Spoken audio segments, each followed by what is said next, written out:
Call the City Council meeting of Shelton, Washington to order on September 4th, 2018. Will everyone please rise for the pledge? I pledge allegiance to the flag of the United States of America and to the republic for which it stands, one nation, under God, indivisible, with liberty and justice for all. Thank you. Right off the bat, we're going to have an agenda change. We're not going to do the Access Shelton tonight due to our continuing budget review. We've decided probably best to delay that a little bit. And for nothing better, I'm going to put it on 11/6 as an action item, and then we'll go from there. Does that sound reasonable, Craig? Yes, it okay. does. I know something. So we're going to scratch that item for tonight for further discussion. First off, we have council reports, and I'd like to invite Kristen Fabry up from the Mason Historical Society for a couple of reports, I believe.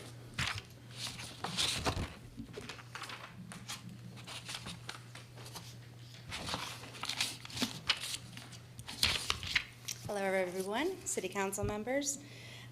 Mason County Historical Society would like to thank you for your support of our 18th annual Downtown Car Show and Ice Cream Social that took place on June 24th, 2018.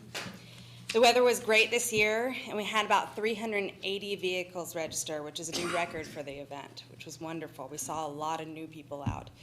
As the car show approached, we had numerous phone calls from people interested in attending, some which had come before, and many for the first time. The car show brought in over $12,000 this year, which is wonderful. The total community-wide support, including in-kind donations, equaled over $25,000. We're so grateful to the community for their outpouring of support for what has become our largest fundraiser of the year and really keeps our doors open.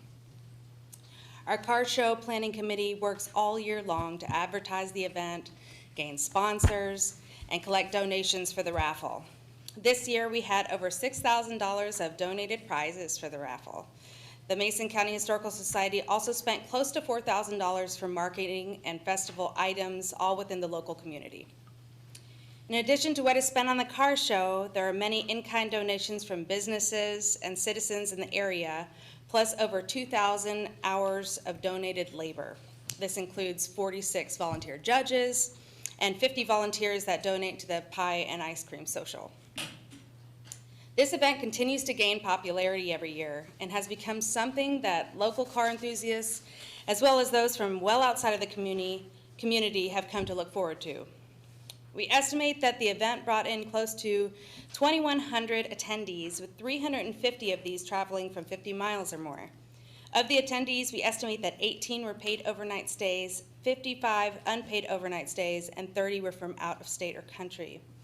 We want to give our thanks to the City Council members and the City of Shelton for their continuing support to both the Mason County Historical Society, Friends of the Museum, and the Shelton Downtown Car Show.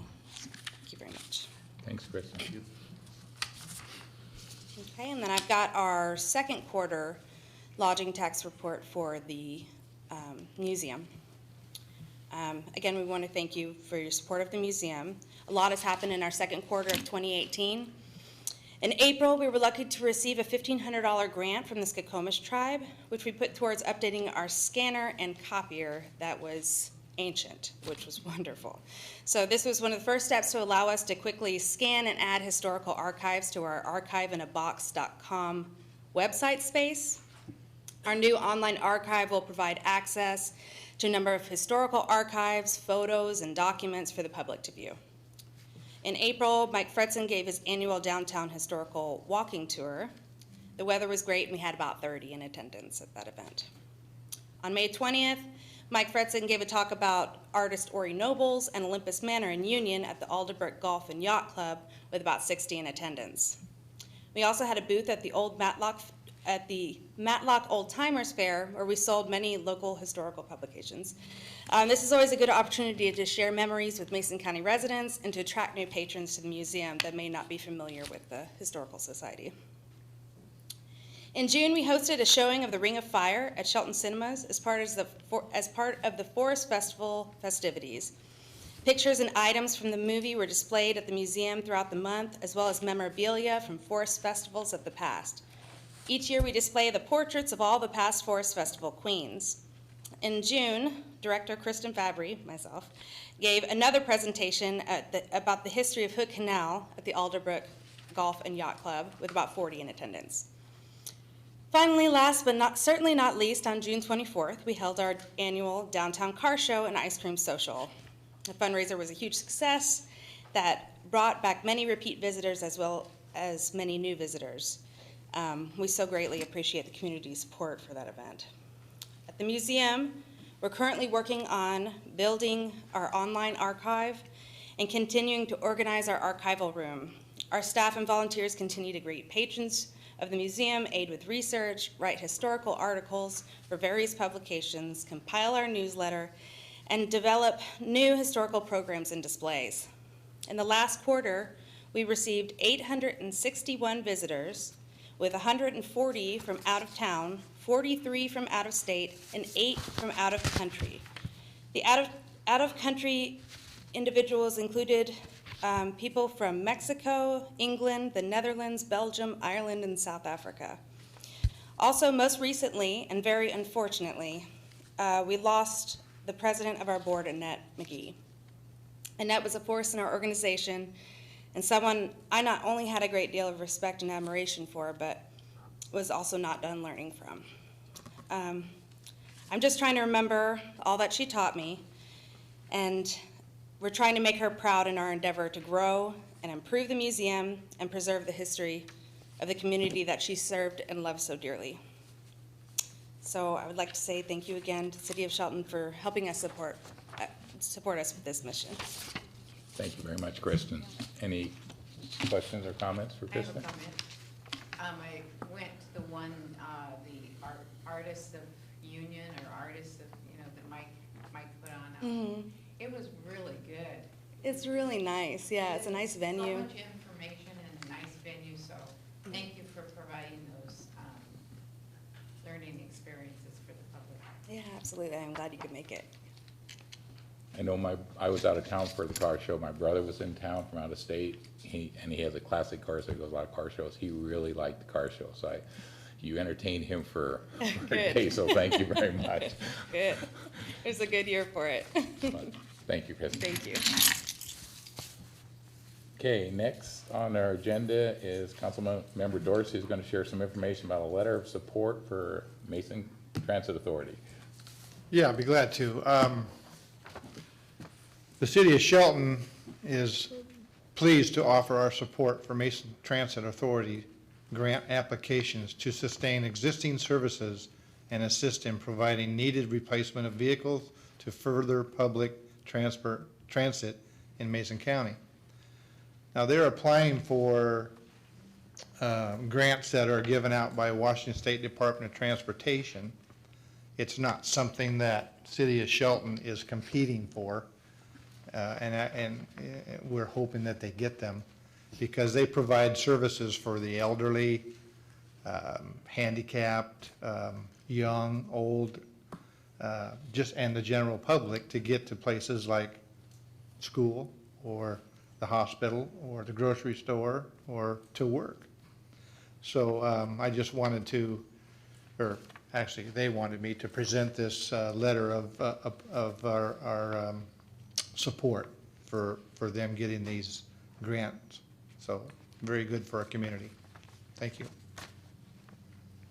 Okay, and I guess we'll take a quick vote. Council agreed to sign the letter of support for MTA. All those in favor, aye. Aye. Opposed? Okay. Could you read that letter? Did I what? Could you read the letter? I can if you want me to. I would like to hear it. Oh, Thank you. all right. Washington State Department of Transportation 2019 to 2023 Operational Consolidated Grant Application and 2019 to 2021 Capital Consolidated Grant Letter of Support for Mason Transit Projects. Now, like I said, there's 4 different projects they're applying for, and They go like this: sustain core demand response, ADA mandated transit services to the elderly, those with special needs, general public, and the economically disadvantaged in Mason County. That's one. Sustain core regional connection fixed route service for the elderly, those with special needs, the general public, and the economically disadvantaged traveling out of county, including connections to Bremerton, Jefferson County, and Olympia. Inner city, Jefferson, Grays Harbor, Squaxin Island, Kitsap Transits, Washington State Ferries, and the Puget Sound Naval Shipyard. That's two. Sustain core zone fixed route service for the elderly, those with special needs, the general public, and the economically disadvantaged in Mason County. And number four, replacement of rolling stock inventory in Mason Transit Authority's aging fleet in order to sustain current levels of service and maintain a state of good repair. So it goes on to say the City of Shelton supports Mason Transit Authority's grant applications to the Washington State Department of Transportation. The above listed projects, which I just read, will enable the elderly and persons with disabilities, low income, special needs, the youth, and the general public to access basic needs transportation for human services offered both regionally and in Mason County. Many residents of Mason County need to travel to work, education, and other purposes within Mason County and beyond through connections with other systems. By providing demand response and fixed route services, Mason Transit is able to meet the transportation needs of a large segment of population in Mason County. Transit has a positive impact in remote and rural communities. Regional connections to adjacent transit systems are vital to community residents with obvious economic benefits and improved quality of life. If it were not for transit service, many of our seniors, people with disabilities, and people who do not drive or who cannot afford to drive would find their access to jobs and basic services severely limited. That's it. I say amen to that. Very good. So it's a good thing. Thank you, Councilmember Dorsey. Okay, next, we have a proclamation. Deputy Mayor Peterson is going to read a proclamation regarding Assisted Living Week.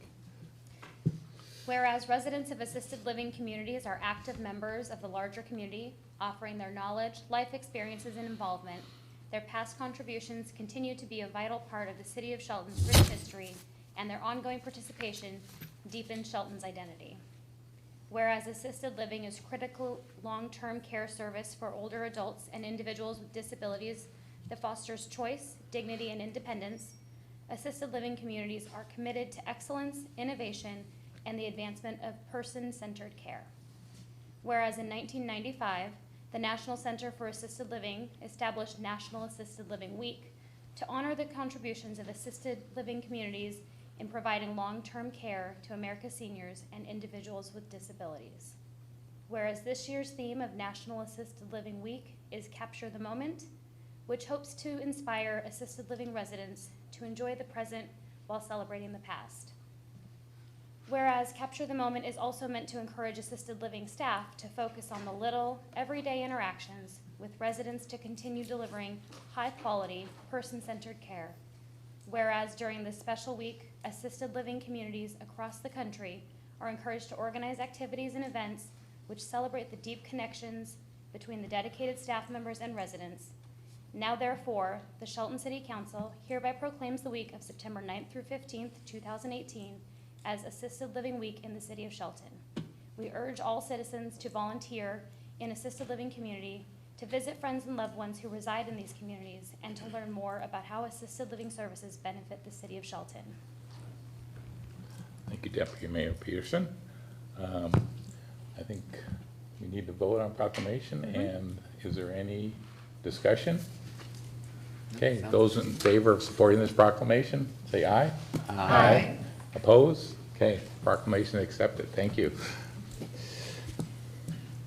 Okay, next on the agenda is our council reports. I'll start with Councilmember Dorsey. All right, well, let's see. I had a special meeting with Mason Transit Authority Board on the 28th.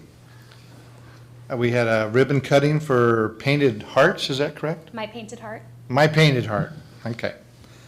I have briefings with, well, I had my last briefing with Vicki last Thursday, Vicki, Craig, and Mark. And we all attended a budget meeting on Friday that was all day, and then, but before that was a little cake and ice cream for Vicki on her last day. And that's about it. Okay. Councilmember Nisco? Hi. Last Tuesday, we had a brief meeting with a staff member, and we had our last briefing with Vicki Look also on Thursday. Friday, we had the all-day budget retreat and Vicki's reception. And today we are here, and Thursday we have a staff briefing, and Friday we have another budget meeting. And that is it. Councilmember Krantz?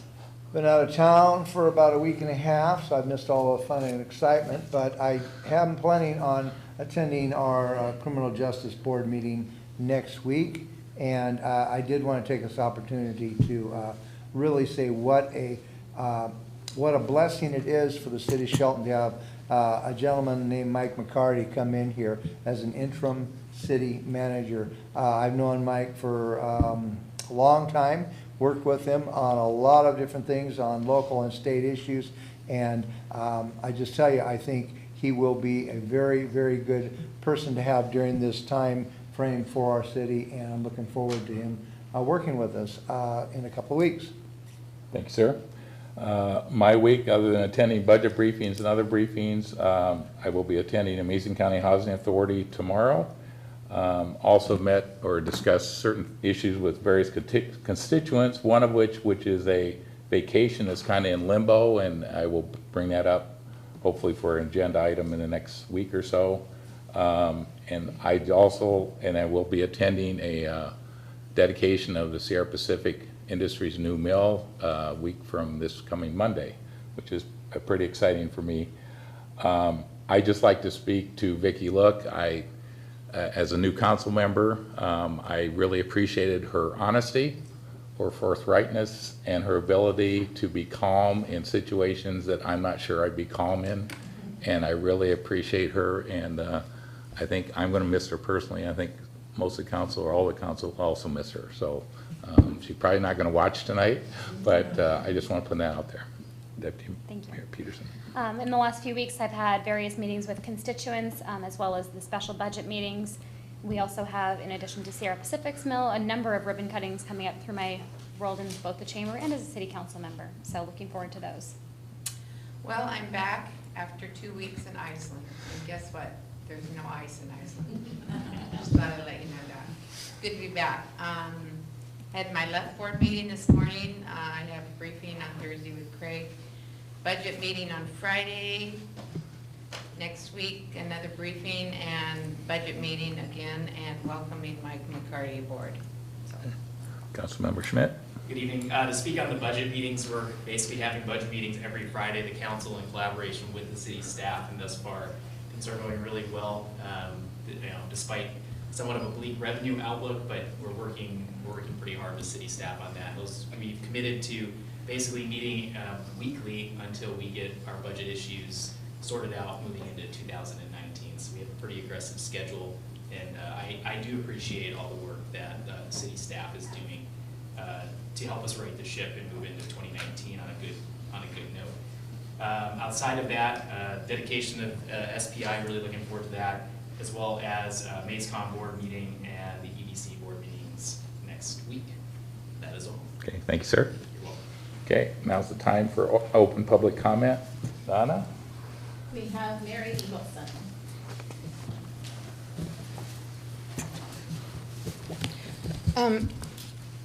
I spoke with a couple girls this week, and I don't know if this is, I really thought it would be more for the chief, and he's not here today.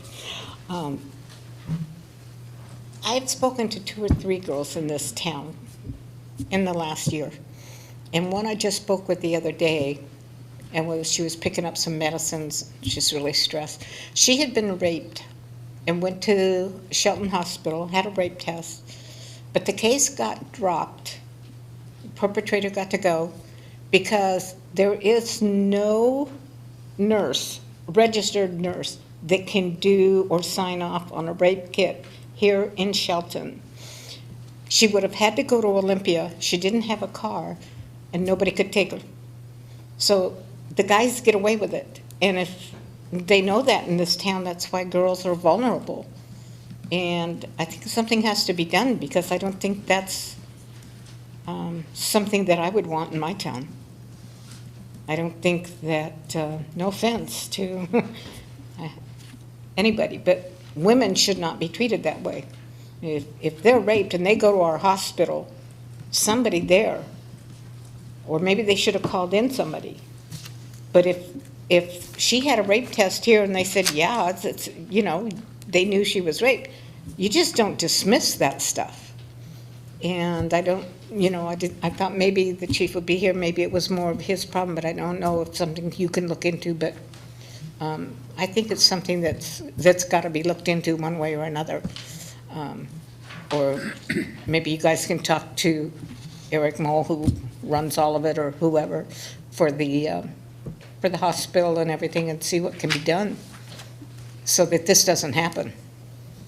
Because I just don't think our town should have that. And I'm not saying, you know, I don't know the girls personally. I can't say whether they, you know, whether they asked for it or didn't ask for it, but it's not acceptable in any case. So to have it dismissed and have people go free, I think we need to check into that and have something done. That's it. Thanks, Mary. Okay. And we'll ask the chief to address that issue, or at least answer your question. Okay, thank you. Donna? That's all we have, Mayor. Okay. Sir? Stephen Marler. Did you sign in? Do you have to sign? No, I was not aware of a sign-in sheet. Okay, we have one here. There's a We'll get you one. card. You want to get it, Andy? We'll get Thank you, a Andy. card. Thank you, Andy. We got lots of cards. Go ahead, sir, you can sign in after the fact, I think. Okay. What I'm going to read from is the Shelton Municipal Code, which is current through ordinance 1925-0718, passed on July 10th of this year. And this is the service compulsory segment regarding solid waste, section 8.08.030.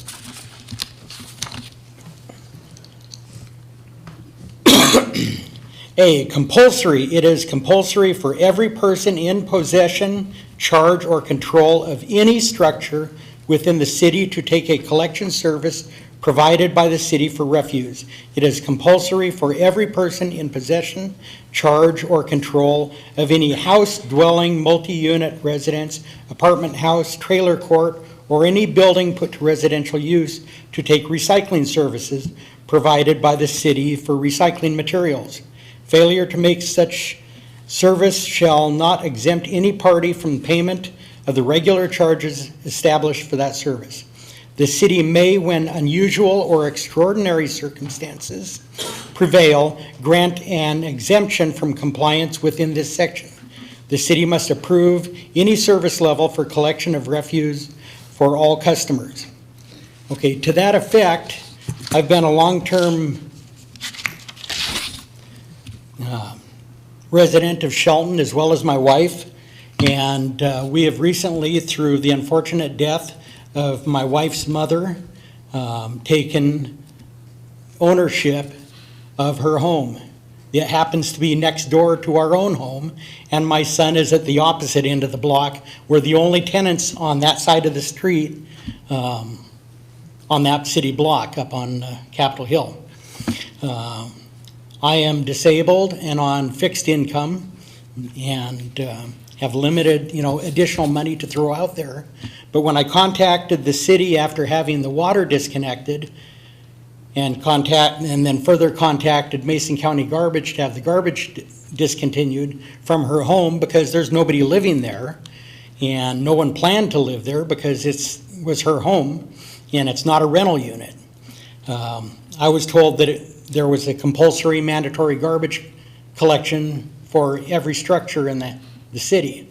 When I dug into it a little bit and contacted the city after reading this, there apparently is the language to allow for circumstances such as this, where there is not planned to be an occupant of the home, to not need residential garbage collection and recycling services, as the only people living on that block already have it. And yet, when I tried to arrange for this exemption, I was told no. The problem is that there is no language dictating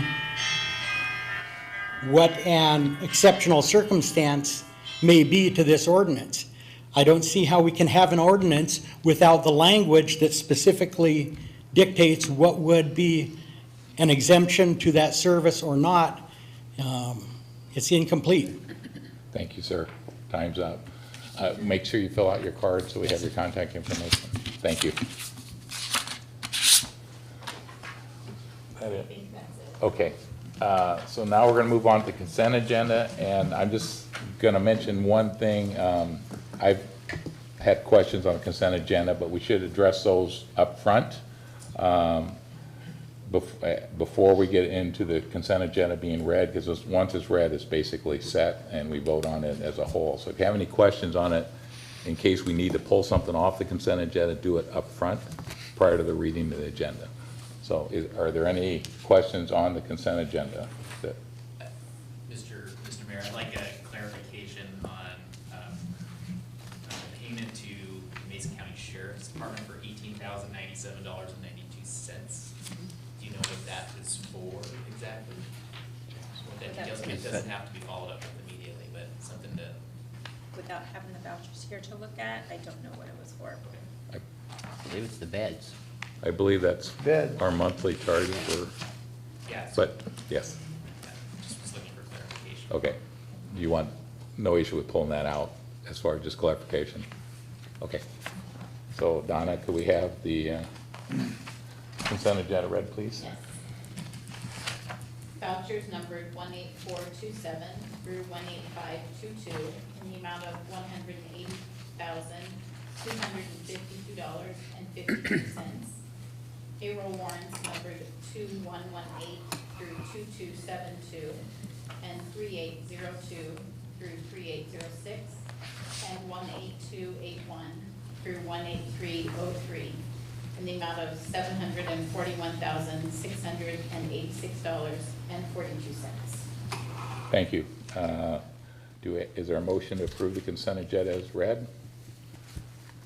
I move to approve the consent agenda as read. Second. Okay, we have a motion to approve the consent agenda as read. Those in favor say aye. Aye. Opposed? Okay, motion passes. Okay, next is first business agenda item. Interim Finance Director Terry Schnitzer is going to present an ordinance about business licenses. Terry? So, Engrossed House Bill 2005 was passed in 2017, which is now codified as Chapter 35.90 in the RCWs, and it requires the cities to partner with the Washington State Business License System or file local. So the city has chosen and has signed an agreement with the Washington State BLS system.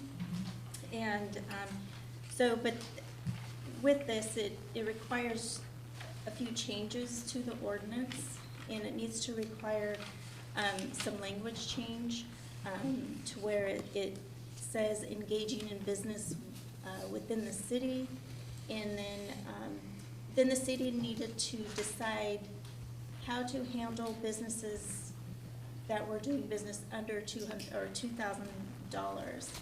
So whether we choose to not require them to be licensed at all, or do we have them licensed but do not require, they don't pay a fee for that. We have chosen to require them to get a license so that we have it, so that we know who's doing business within the city. Again, we will not be collecting any fees for that, because that is part of that business license ordinance model. So this ordinance needs to be adopted by City Council by October 17th of this year. It is a requirement.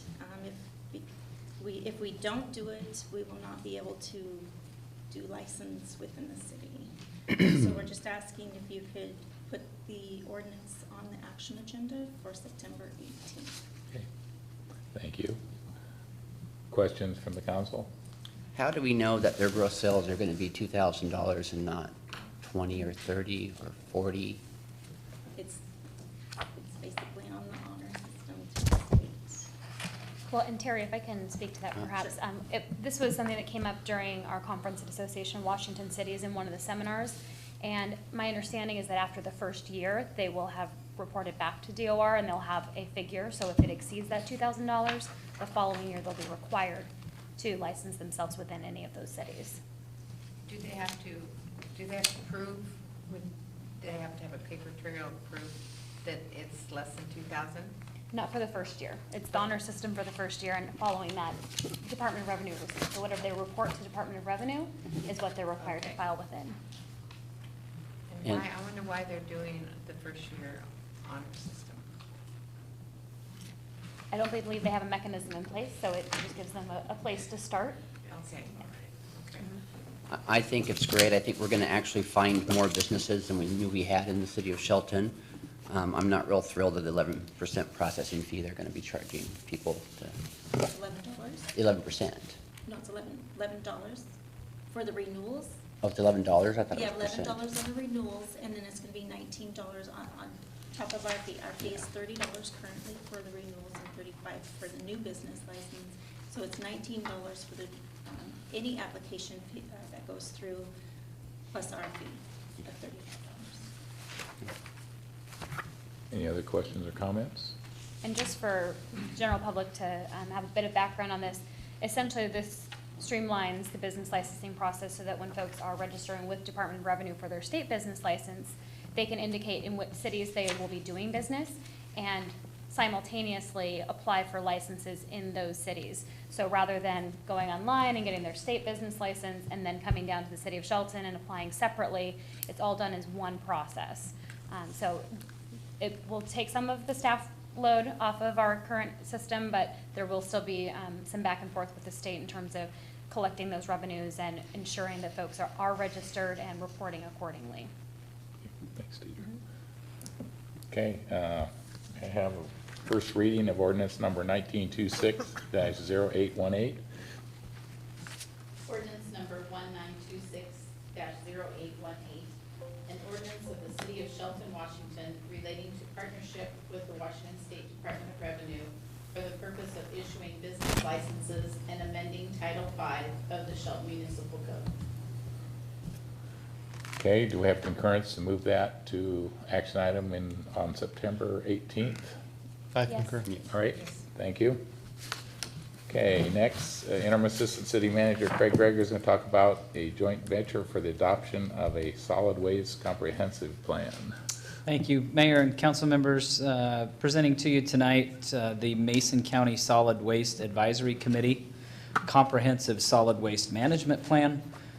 And this is a venture that Mason County took on their own. We partner with them basically just in a concurrence letter to adopt this. They do need that to approve that entire comp plan to move forward.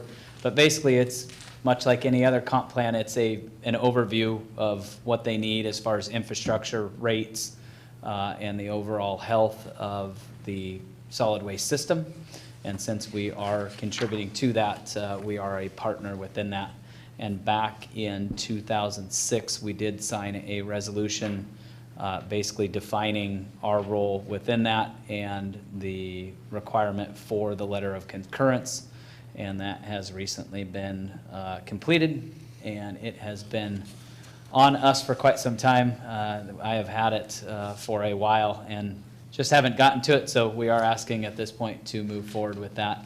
And I would try to answer any questions that you do have, but not being directly involved in this. I do have limited knowledge to what is actually in the comp plan. I have reached out to Rick Frederickson with Mason County Garbage and also Bart Steep with Mason County. And they have agreed that if we have any questions that I can't answer when this goes on the action agenda for October 2nd, they would be more than happy to come in and try to answer any of those questions that I can't. And that advisory board is made up. I did mention Rick Frederickson from Mason County Garbage. That committee is made up of 2 employees of Mason County Garbage, 1 employee of Mason County, 1 individual from the overall industry, and 4 private citizens make up that advisory committee that work on that comp plan and end up ultimately passing it through. Questions, comments for Craig? Not for me.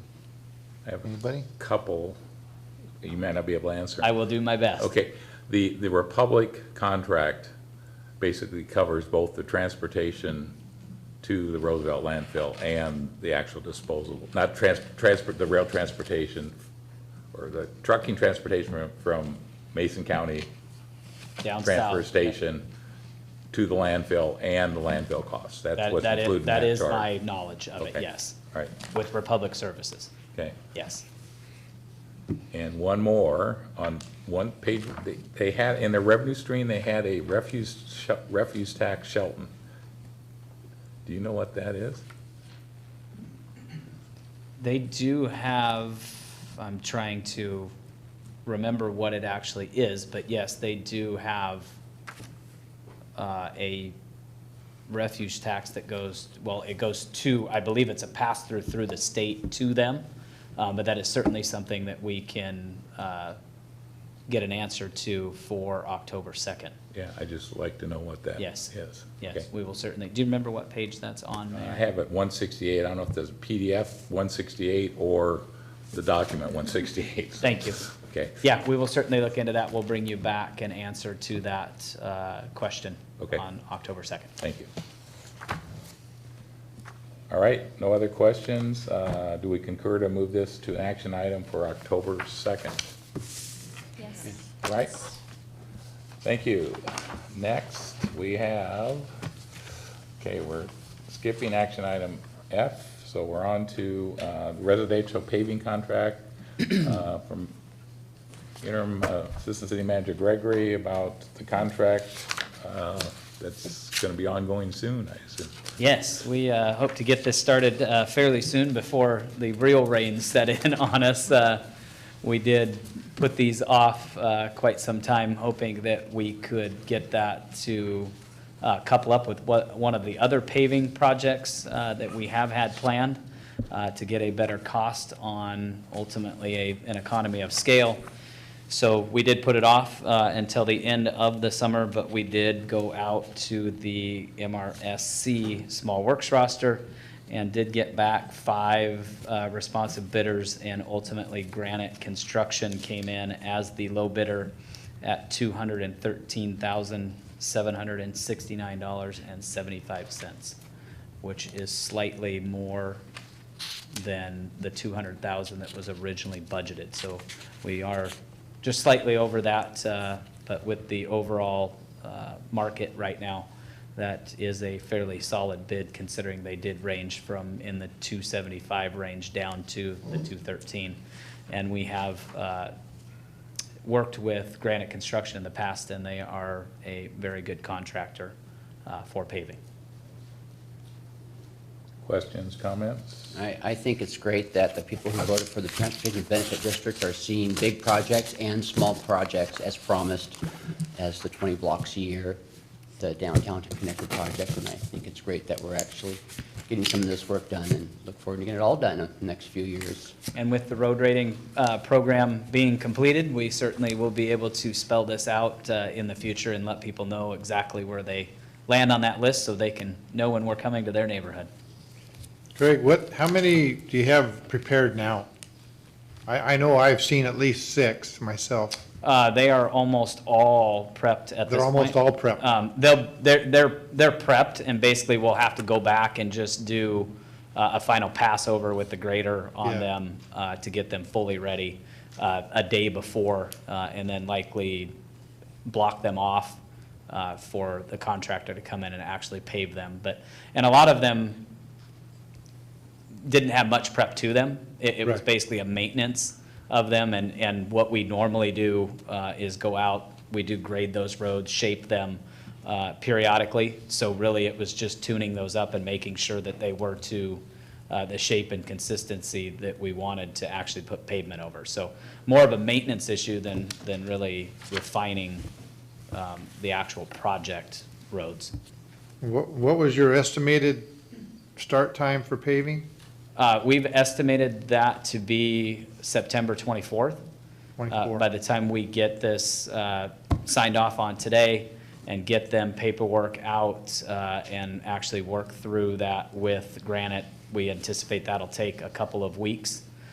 So we anticipated that start date to be around the week of the 24th.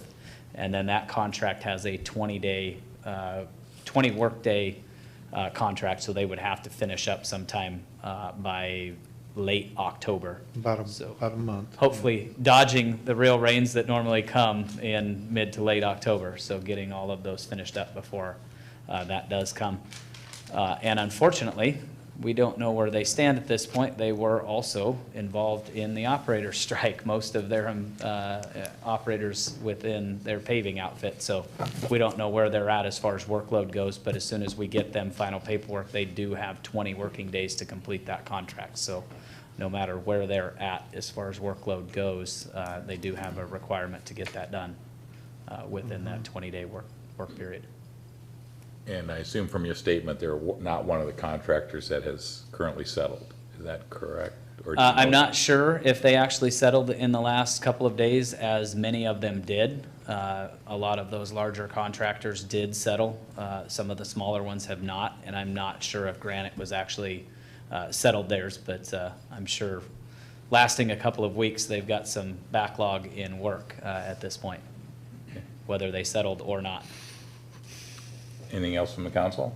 Well, Craig, and these are all scheduled to be HMA overlays, so we're looking at not just a fog seal or a chip seal, but a full-on pavement of these 20 blocks. Most of them are 2-inch lifts over existing pavement. Some of them are new pavement over a gravel road that's going to consist of a 3-inch depth in pavement.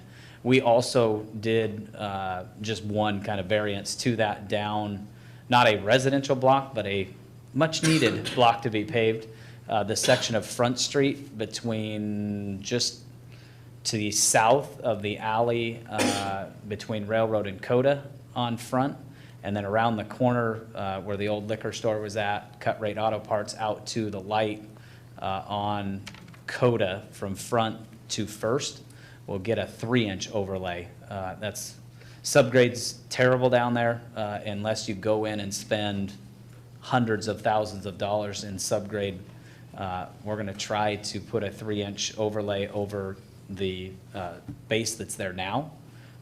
And we did that many years ago, more than a decade ago, on Coda Street from from 7th out to 12th, and basically just overlaid the existing asphalt that was in very poor condition, and we have had great results with that. Little heavier traffic down there, but figuring if we can get about 10 years out of that, we may be able to get a larger project to address that entire area. So continuing to look at that and monitor that. But that section more of a Band-Aid than anything, but we did look at 3 inches of an overlay on that one. So a little variance to what. That was on the list also. That one is getting done this year, correct, yeah. And it will certainly cut down on maintenance. You can go down there now and see how that roadway is just cold mix over the top of cold mix over the top of cold mix. So certainly cutting down on operation budget with that area. So very excited to get that done. Thank you. There's one more thing. I know we were in a hurry to get these done as promised by the end of summer. I noticed there was a few chip seals in there. Have we talked to the county for maybe partnering with them on chip seal projects? I hear they do it very well. We don't have any chip seals in this project. In this project? We do not have any in this. Okay. Yeah, we have done them in the past. Okay. And it is certainly something with the Access Shelton concept.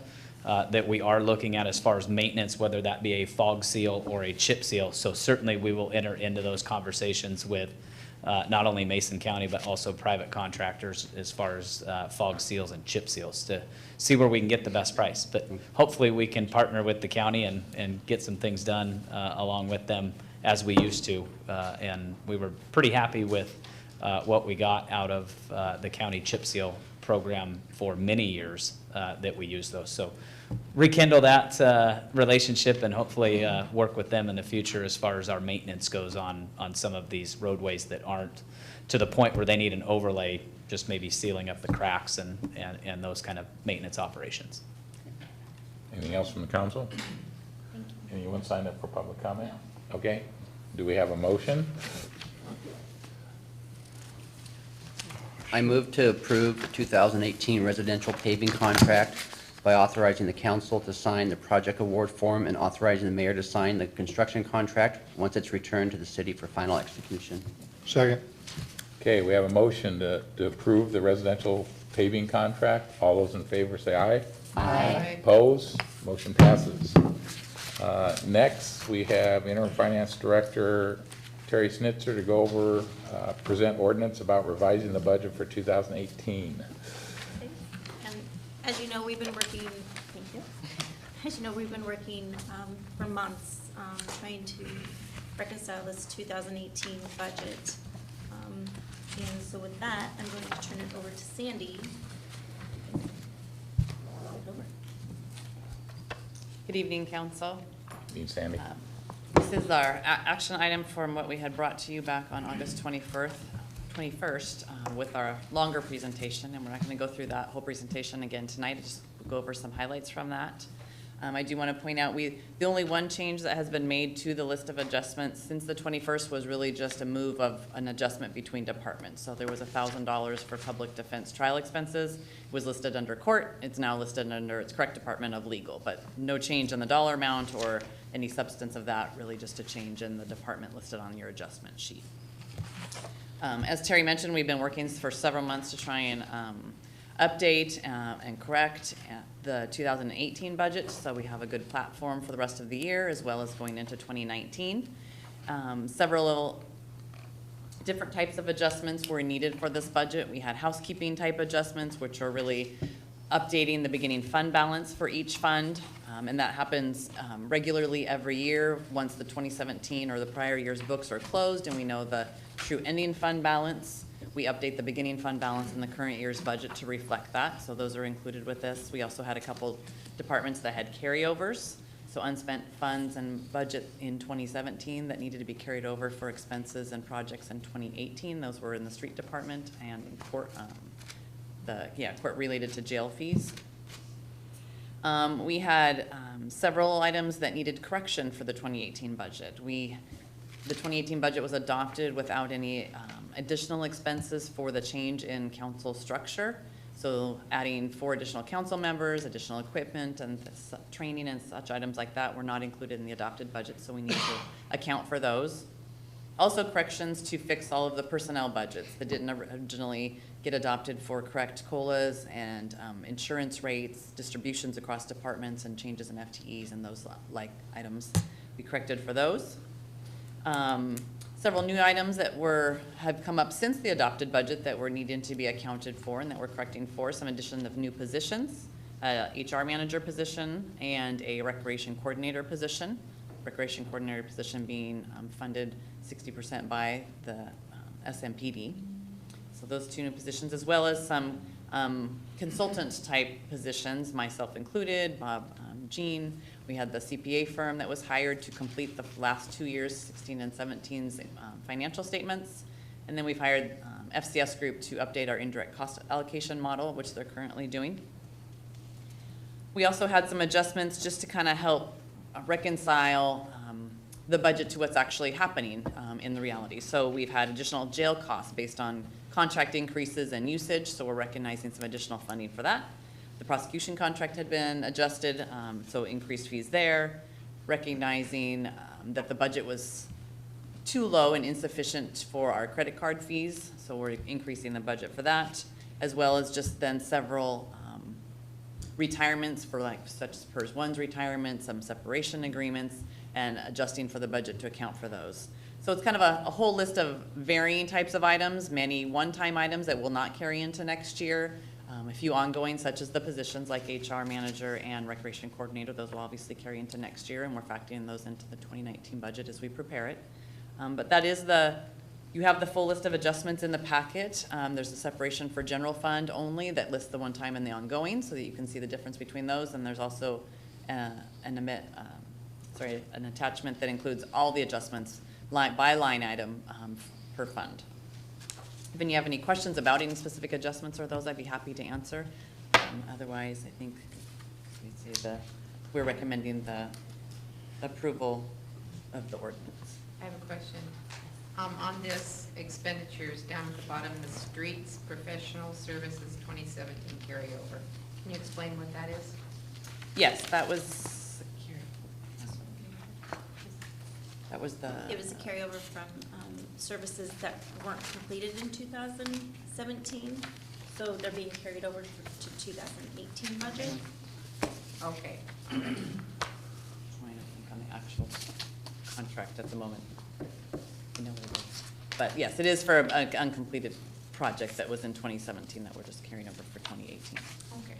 I can look it up and get back to you if you want for the actual like contract. that. Sure. Any other comments, questions? I'm going to ask this question at a meeting.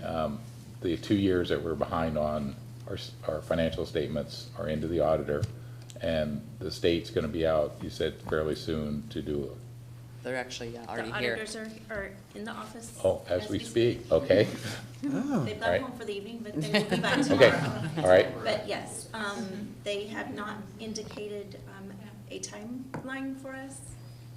We will be bringing the entrance audit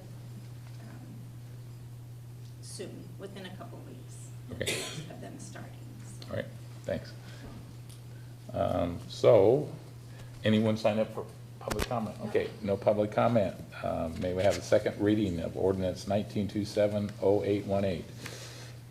Ordinance number 1927-0818, an ordinance of the City of Shelton, Washington, amending the annual budget for the year ending December 31st, 2018.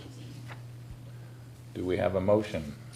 I move to adopt ordinance number 1927-0818, an ordinance of the City of Shelton, Washington relating to the 2018 revised budget. Second. Okay, we have a motion to adopt ordinance 1927-0818. Those in favor say aye. Aye. Oppose? Ordinance is accepted. Thank you, ladies. Okay, next, Communication Economic Development Officer Andy Arnaz is going to share information about our Economic Development Strategic Plan. Andy? Perfect. Thank you, Mayor, members of the council. What you have before you tonight is the final draft of the comprehensive 5-year Economic Development Strategic Plan. This is a project we've been working on for about the past 6 months. Just as a refresher, this plan, this is something that focuses on encouraging business development, entrepreneurship, workforce development issues, as well as identifying methods to translate Shelton's unique attributes into an array of competitive advantages. Here with us tonight for, I believe, is the third time, I think. Welcoming back our friends Jeff, Marcel, and Ashton Allison with TIP Strategies. They're the economic development firm that has partnered with us to work on this project. So with that, I'd like to turn over the time over to them. They're going to provide you some more details on just some of the information that's included here. Well, good evening, council members.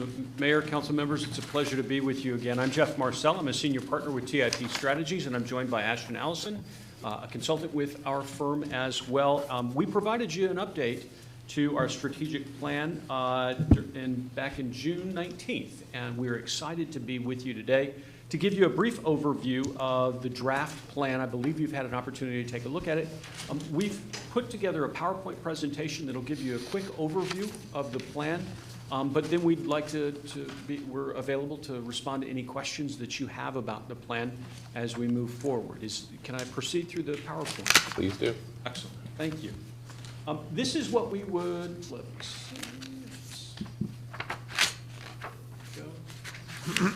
this is what we'd like to to cover with you today. Let me share this, though. First, I will say, there is no shortage of beautiful photographs of this community. You all should be very, very, very proud of it. This is what we'd like to cover today. First, I'll come and give you a project overview just to summarize what's been done and where we're at. I'll talk a little bit about some of the summary findings, and Ashton will join me as a part of that. Ashton will then take you through the plan itself, and then we'll respond to any questions. We'll try to move through this fairly quickly. We'll go through about 20 minutes, and then we'll respond to any questions. And so that's how we'd like to proceed. Just in terms of doing a quick project overview, the first thing I want to do is acknowledge and recognize the steering committee that's been actually a vital part of this strategic planning process. You all are quite fortunate in terms of the kinds of leadership that you have in this city.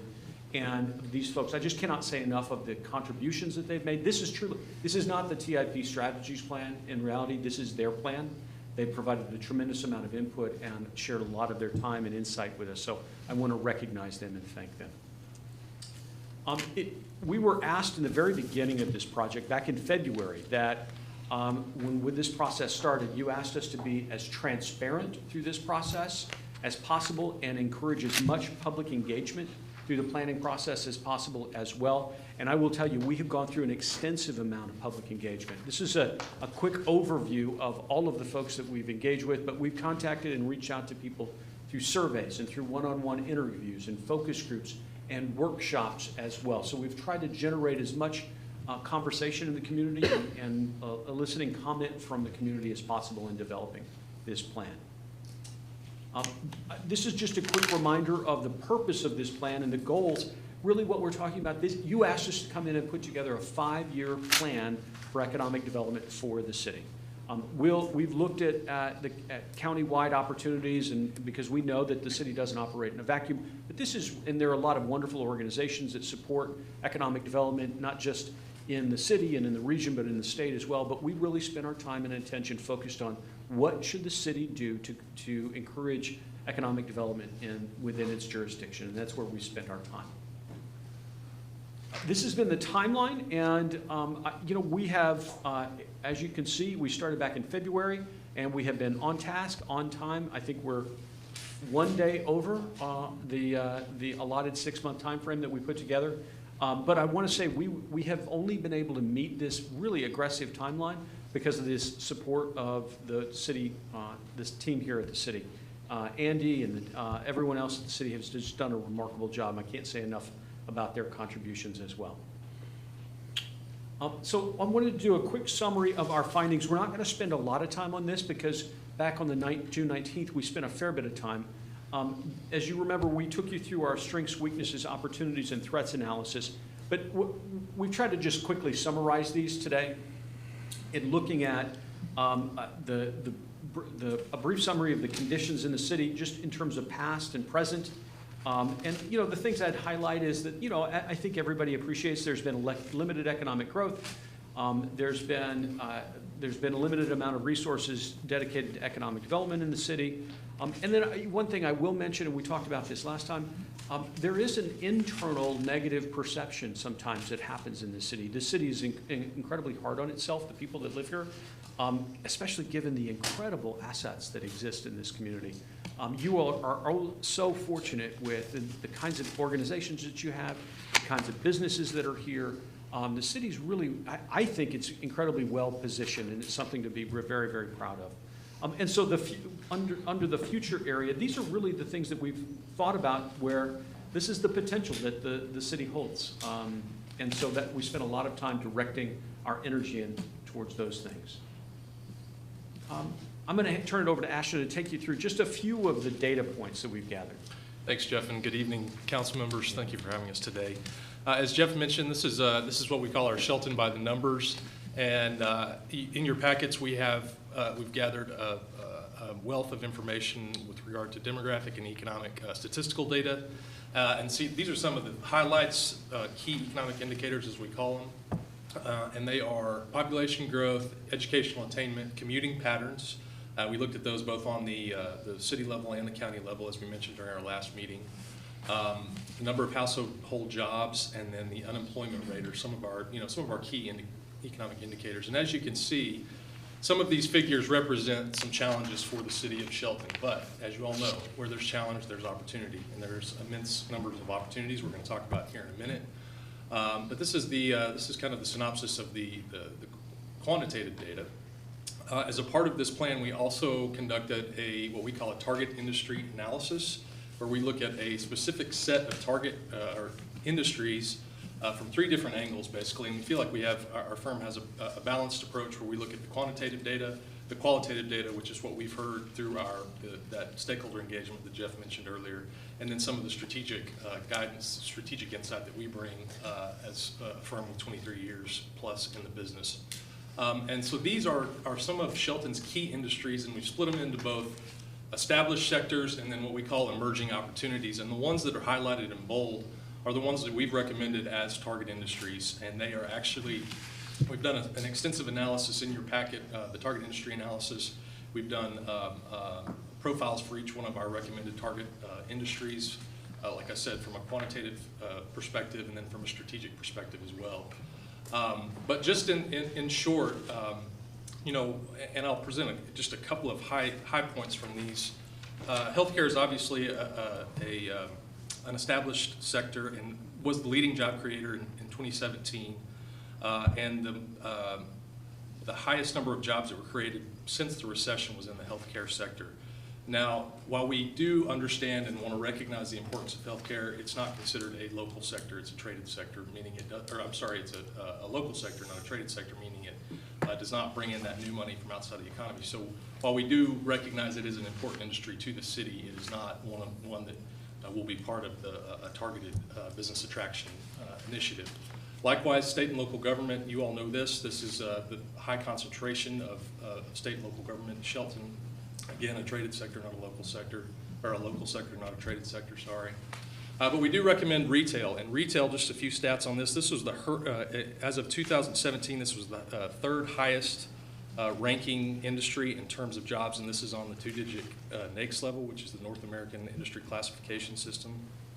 It was a close second in terms of job creation to healthcare since the recession. And then we go on down from there. Of course, timber milling and aquaculture are foundational industries to this city, and we recommend continuing with those with a few nuances that are mentioned in the target industry analysis.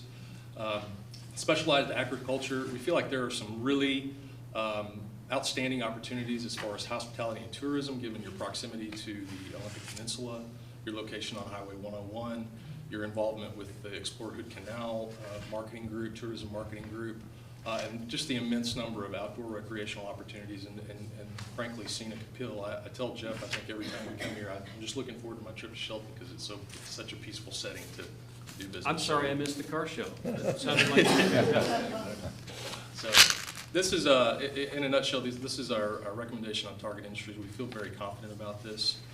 Obviously, and we'll talk more about this in the future, but industry attraction is an important part of the City of Shelton's economic development strategy, but it will be in a support capacity to what's going on at the Economic Development Council of Mason County, because that's really one of their primary or core competencies and core part of their mission. So, but very important nonetheless. So we will dive into, go ahead, Jeff. Yeah, sure. So now we want to take you through the plan itself, and we'll try to skip through this fairly quickly so that you have an opportunity to ask questions. So just as a brief description, so this is a vision statement for the plan itself. This is not a vision statement designed for the city. This is a vision statement designed for this economic development plan. And it's an important tool for us because it orients every strategy that we identify has to serve and fulfill this vision. So it's a little bit like a compass heading. Everything else is designed to help us get to that direction, but it's a direction for us.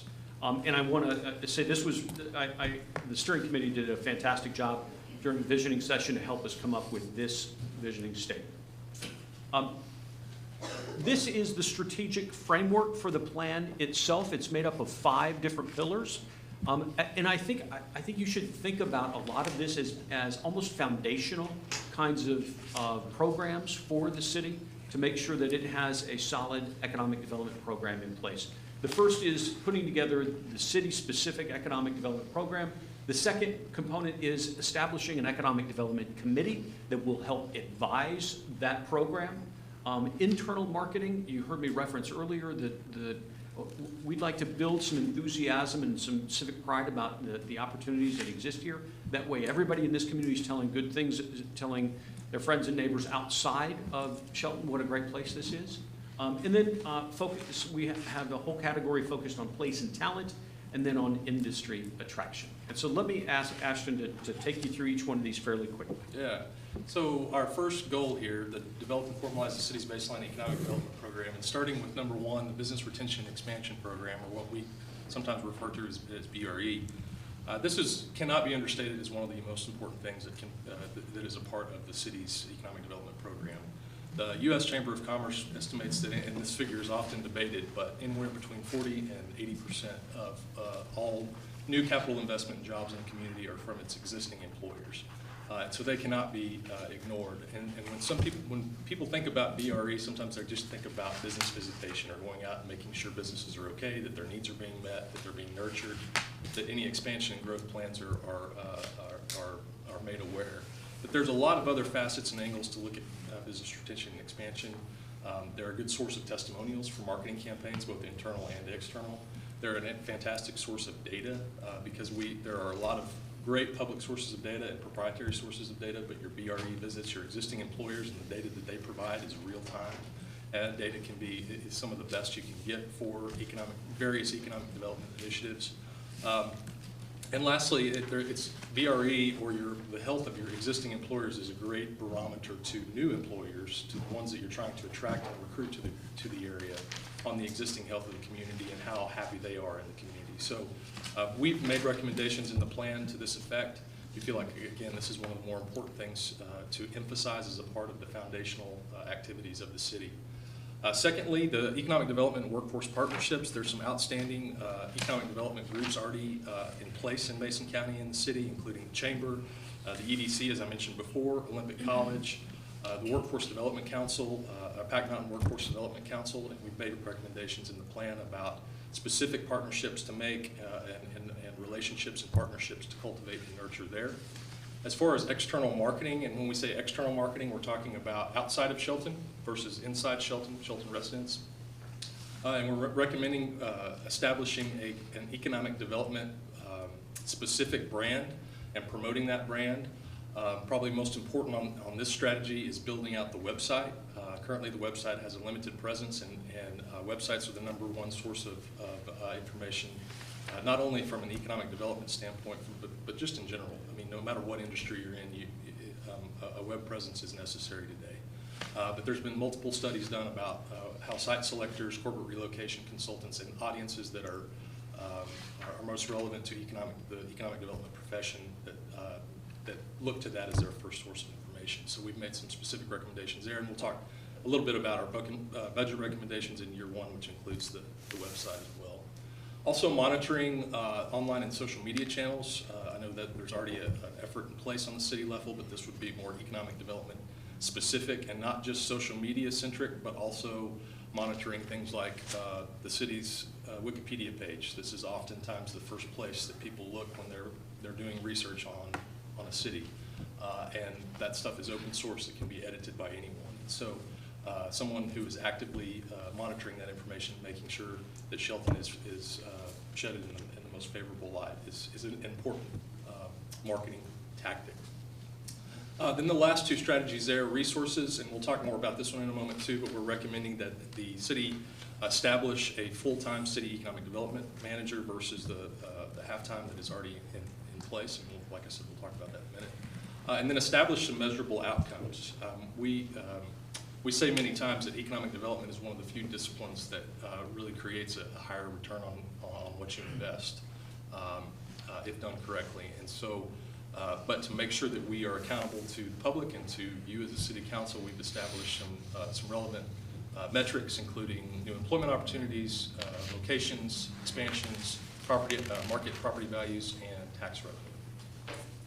And then moving on to the economic, yeah. Let me take this one, Ashton. So let me share briefly about what we're talking about related to this strategy. So the Economic Development Committee, really, think of it as the advisory board to serve the team at the city who's trying to conduct economic development. It's an opportunity for community leaders, folks who are engaged in economic development, not just in the city, but around the city, to serve on that, to talk about big issues that are facing the city over the next several years. And it's really a tool to make sure that this plan stays on track. So you have an advisory body. Ideally, we've identified folks that we think make perfect, that would be perfect representatives as a part of that body. And those include folks that have been a part of our steering committee, but we've also made other recommendations as well. Yeah, and this folds in perfectly with some of our other initiatives, for example, internal marketing, because not only will this group serve an advisory and accountability capacity, but also being ambassadors to the community about economic development. So it's multifaceted how this group, and we're just leveraging resources that are already available and expertise that is already out there. Our next one is next goal is internal marketing, and this is stated as to launch a city-led internal marketing campaign to educate residents about the importance of economic development and foster civic pride.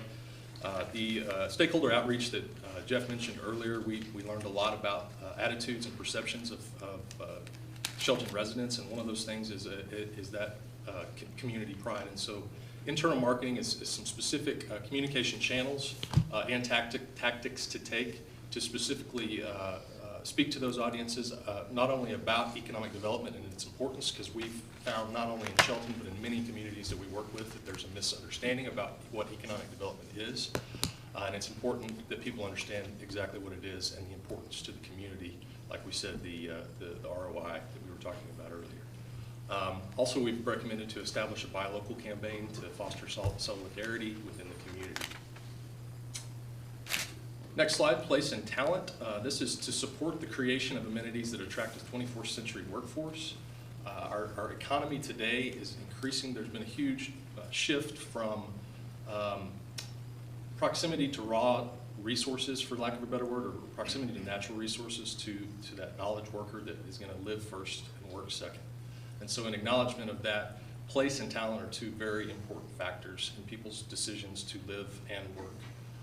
While Shelton has some outstanding amenities and place-based assets here, we've made some recommendations to both to further those.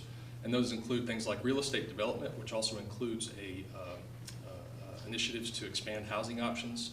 One of our recommendations is also to conduct a housing demand analysis, and we have put some detail behind that. But housing is obviously very important, and not only just housing in general, but the diversity of housing choices and multiple affordable housing. Downtown development and redevelopment, we've made several recommendations along this line. And a few of the highlights there is creating a downtown improvement district and a facade improvement program, because your downtown, obviously you've seen it in other communities where there's a resurgence towards downtown, and downtowns increasingly indicate a strong economy. And Shelton has great bones, and there's great possibilities there, but there's a few things that need to happen before those can be realized. So we've included those, including a partnership with the Squaxin tribe. We had a great meeting with them, and they've made some recommendations to us as well.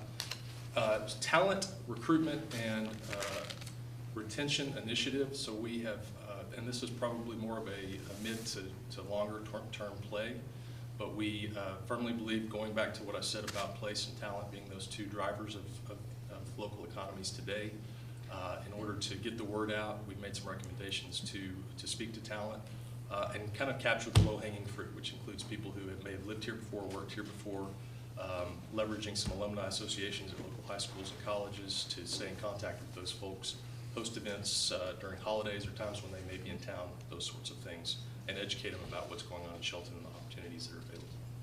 And lastly, tourism. Again, just leveraging the opportunities that are available, including raising the profile of some of the amenities such as the Ridge Motor Sports Park, some of the community events which have experienced success like Forest Fest, Christmas Parade, and Whisker Fest. Regulation. So code enforcement is one thing that it has a lot of economic development implications, so we've made some detailed recommendations along those lines to eliminate blight and to establish uniformity within the community. We've also made recommendations about integrating the discipline of economic development within the city, and this has already happened to a degree, but we have a quote that we say sometimes, and it's economic development is everyone's job. And once people fully understand, just like what we were saying with the education of the local public, educating the city about the importance of economic development, when people see that as their job, then it makes a difference in their individual duties. Infrastructure, we're making recommendations to promote some of the infrastructure improvements that have happened in the county or in the city, like the water treatment facility. And then lastly, promoting the asset that you have in the Mason Transit Authority and their distinction as a premier mass transit system. Lastly, industry attraction. And like I said, we are recommending that the city act in a support and a partner position to the EDC's efforts. I know there's some other organizations that are working on the attraction front, but they are really leading the charge. And so we have recommended that the city respond quickly to inquiries as the state leads are going to the EDC, if they maintain a relationship with the State Department of Commerce, that they develop a Shelton Real Estate Council in tandem with the local Realtor Council that we understand is already on the ground and running, and create some synergies and partnerships with them as well to keep a pulse on the local real estate market. And then to forge relationships with some specific real estate related entities. Next, as we have mentioned before, your engagement with the retail coach is going to yield several recommendations. Of course, we've worked with the real estate coach many times. We believe in their product, their service, and recommend that you execute on their recommendations. As I mentioned before, retail is obviously one of our target industries, and we've made several recommendations there. We've also, in the industry profiles, we've delineated between Shelton's advantages and some market opportunities. We've done that for retail as well, some specific things that the Economic Development Department can undertake to leverage opportunities in the retail industry. Third to last, the proximity to major markets. Obviously, we are in a great position to be close to a lot of big cities, including Seattle, Tacoma, and Portland. And we've made recommendations to leverage local business leaders and executives in the area, and also keep an eye on some of the conferences and events that come to these cities and the decision makers that attend those events, especially decision makers in target industries that would make sense to cultivate a relationship with.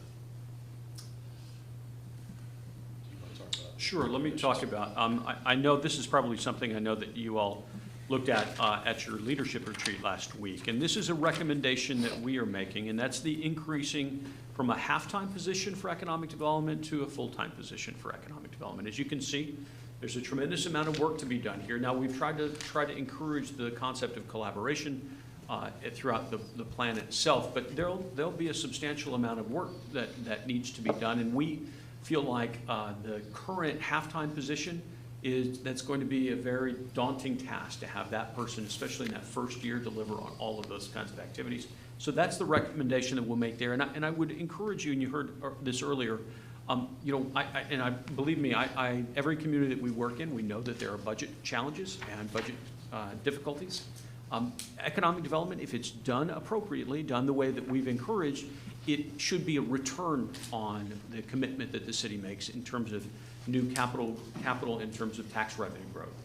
We think that that's a big priority. It's one of the few functions that a city can have that grows. It's not an expense, but it actually is designed to help grow the tax base. And so we would encourage you to think about it in those terms.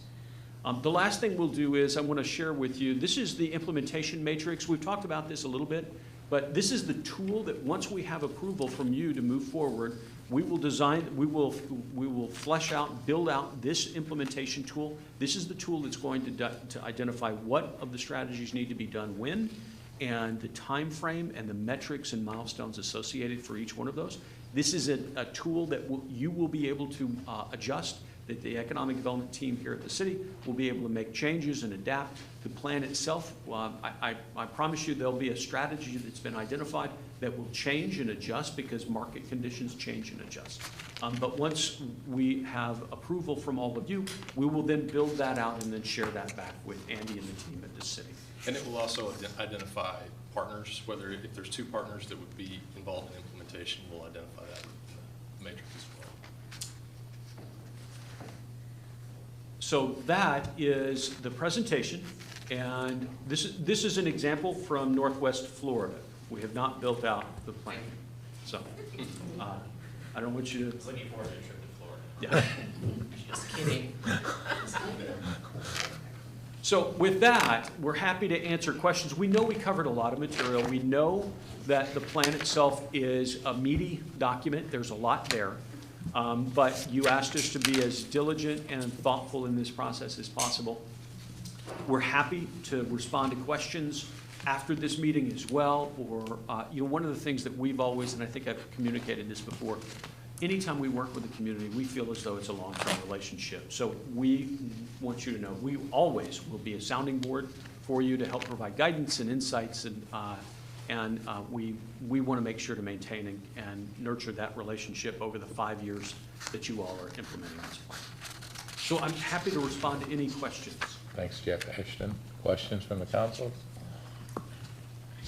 Just a comment, I'm very interested in the implementation side of this, of course, and unfortunately, with where we're going in the budgeting process right now, that's a very short time frame to sort of set the right foundation for 2019. So as soon as we possibly can see some of those implementation steps and kind of the what's next in that would be much appreciated, so we can check that into our decision. Absolutely. We can certainly complete that in short order. And one other comment, I was reading through it, and I did notice, I do appreciate the social media campaigns and the marketing end of things. Although one did strike me as kind of interesting, and I'd be kind of interested to hear more from you guys on this. But leveraging active local social media users for internal and external marketing efforts. What I'll say, recently we haven't had a ton of great luck with local folks marketing the city very well on the social media scene. So can you just kind of expand on that, what that means? Sure. Yeah, so this would be, obviously this would be an effort to provide a positive counteraction to that. So leverage some people who have active social media accounts and that will portray and will report things positively. So we definitely want to keep it positive, but it's all about just, lightening the workload, because social media is it can be a full-time job if you wanted to do it effectively. And so making sure that we're looking at people who are active on social media, whatever their profession, and ideally it would be great to get a number of people, much like the recommendation we made about the BRE community partners, but get people who have extensive local interface, who have respect and integrity and credibility within the community, and make sure that they have a set of talking points and or funneled news to distribute out to a wider audience on a regular basis, counteracting some of that negative energy. And just making sure that we're trying to communicate positive stories everywhere you can. Great. Yeah.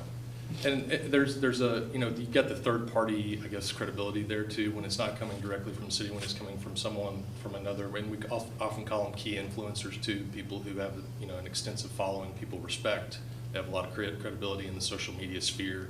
If they hear it from them, sometimes the perception is different if they're hearing it directly from the organization. So that also is a helpful angle.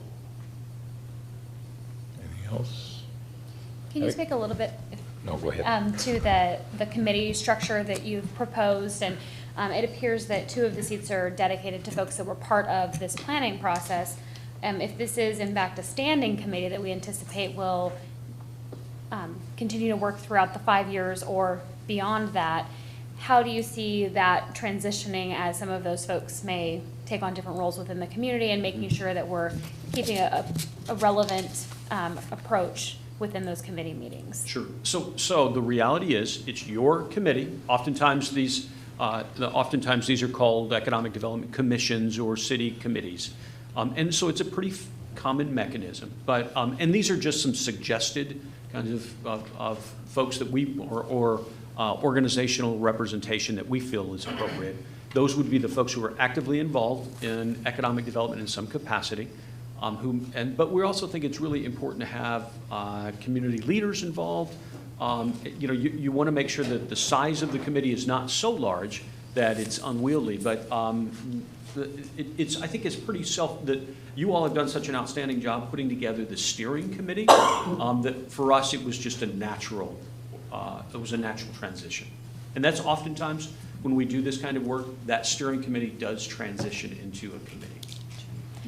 And as a follow-up, I would just say to that I would hope that if the good work this committee is doing continues in the way we hope it will, they would be reporting back to council more than once a year. If we've got them meeting once a month, I would anticipate we'd have a much more regular contact with them and a conversation, so we're continuing to keep them at front of mind as we're looking towards our economic development programs.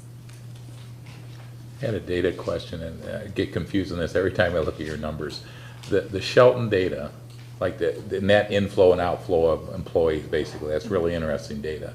Shelton is defined as 98584 or Yes, the zip code. The zip code. Yeah, Okay. unfortunately, we can't drill down any lower than that on the commuting data and on a lot of different data sets. And in any comparison with Mason County, that's total Mason County versus Shelton, not Mason County less Shelton. It's total Mason County. Correct. Great. Total Mason Okay. County and total. Thanks, Ashley. Yes, sir. And Mayor Rogers, it's anytime we start to get really tight in terms of the geography, the data is just if we're looking for absolute accuracy on the data, it's going to be tough. But it does point in the directions that we're trying to look for and helps inform decisions. So. And the unfortunate thing about commuting data is it's 2015 numbers are the latest ones available. I think they're about to come out in 2016, so you're operating on a little bit of a lag. It's still reliable, but you do have that lag time. All right, seeing no questions. Public comment? No. None? Okay. Oh, we actually, looks like I see a card in the back of the room.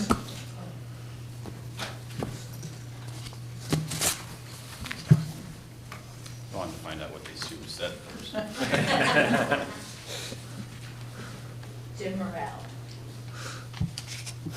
Wow, that was like a voice from above. Thank you. Mayor, council, just a couple things. One thing, really. I'd ask you to join me to believe in this plan. I've sat through a lot of planning exercises with a variety of different inputs. And I think there's a lot of local examples just in our recent past here in Shelton where plans have made a difference. The chamber led a collaborative and cooperative effort on a Shelton visioning plan. The city's been using that to check things off the list and move through and implement that. There was a plan that made the school bond measure successful, and we now see what's happening in our community for our kids and for our youth in the school district. There's plans and been research done with the YMCA proposal. You've seen that. There's a lot more information coming out this fall. As an executive steering committee member for the capital campaign, I can tell you that those plans are proving to be successful. This plan will be successful if you believe when you pass it that it will work, if you believe that any constraints, limitations, obstacles, speed bumps, potholes that are being sealed, which also is being done because of plans, can be successful. So I would just ask you, being part of this, to think through as you read through the details of the plan and as you get the implementation schedule from TIP Strategies, that this plan is a possibility for Shelton. This plan will help lead to economic growth and development. This plan will support what I believe and I've heard you as a council want to do and was the vision of the commission prior to you. Thank you. Thanks, Jim.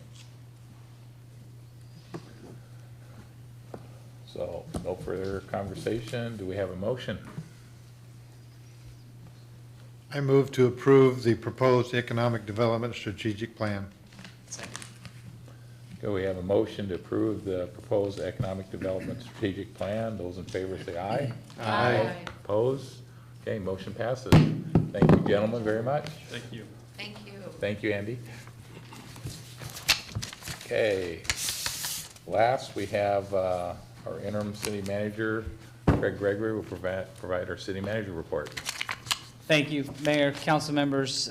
Per the council direction, we have entered into discussions with Michael McCarty to perform the duties associated with the interim city manager position.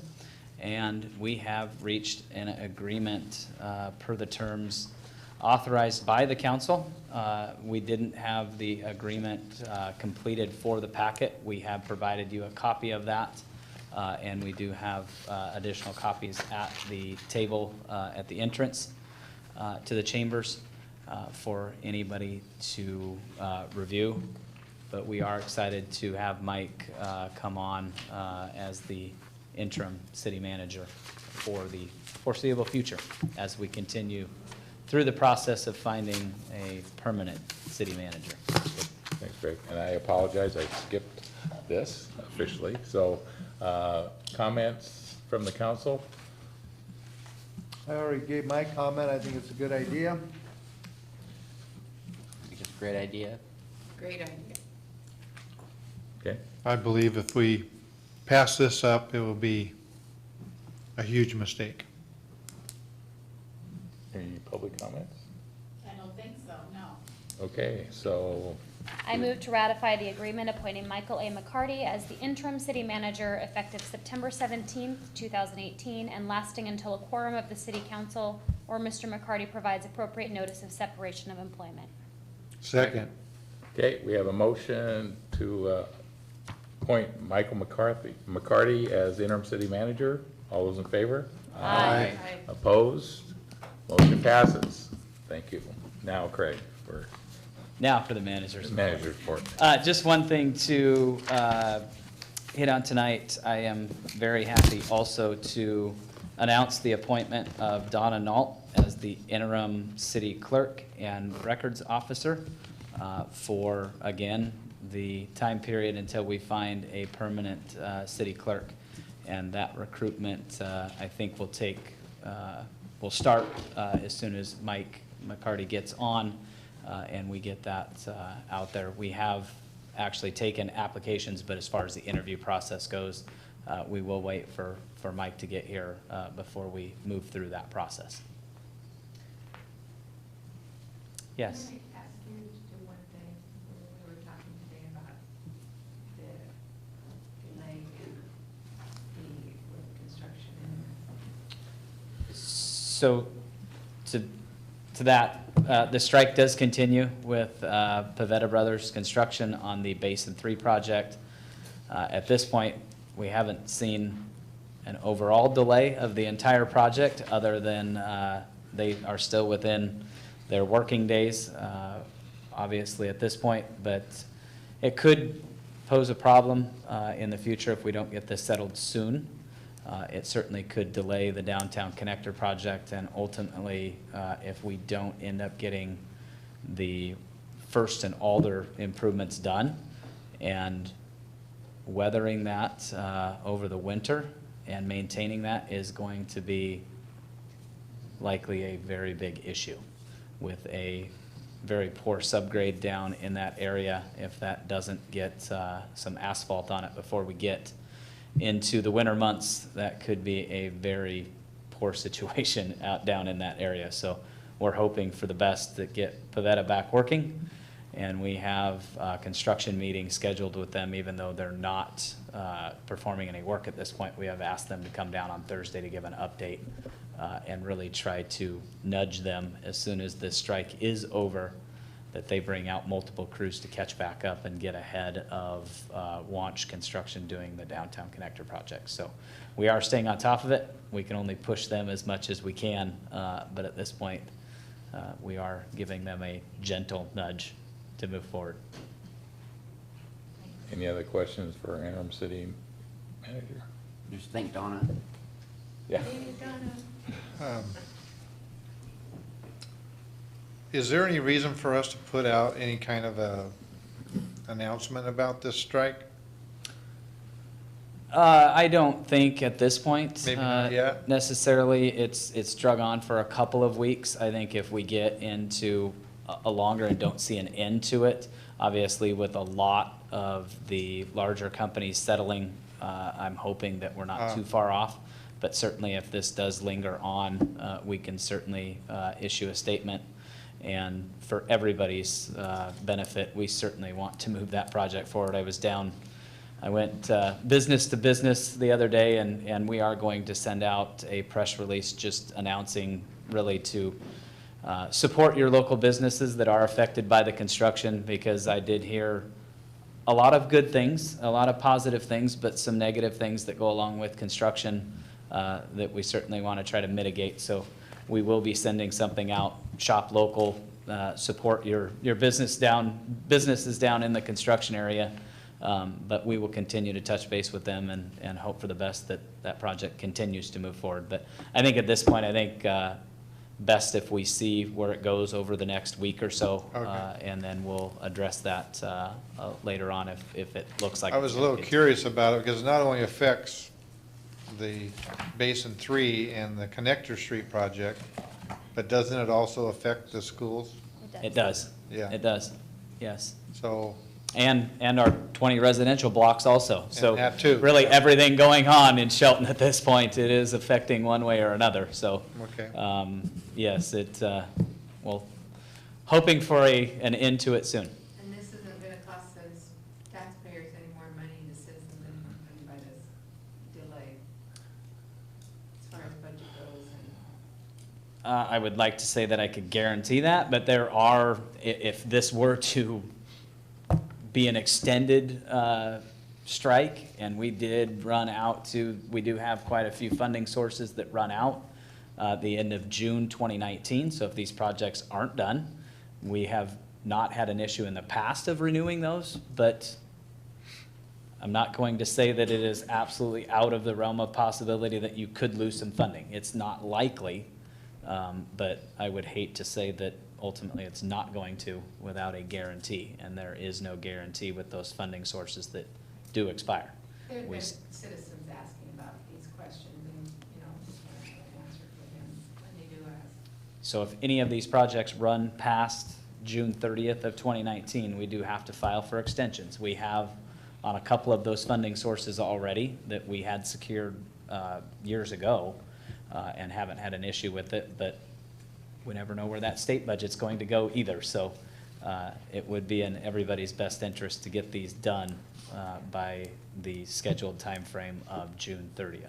However, Craig, am I correct that the end date for the contractor does not change with this strike? These are days that they still have the deadline to meet the project, and beyond that, there are provisions within the contract to address them not meeting that. Is that correct? Correct. So within the Basin 3 project, I believe they have a total for both schedules, not just the underground utilities, but also the paving portion of that contract. I believe the total is 290 total working days. So if they go above and beyond that, we would have, at that point, an avenue to try to recoup some of those costs. So these are not days, these are days that are counting against their total working days. So to answer your question, yes, they did ask for a couple of non-working days due to the smoke a couple weeks ago. We did deny those with knowing that they were on strike. They went ahead and asked anyway, so we did deny those, but all of these days have counted against their total number of working days. Thank you. You're welcome.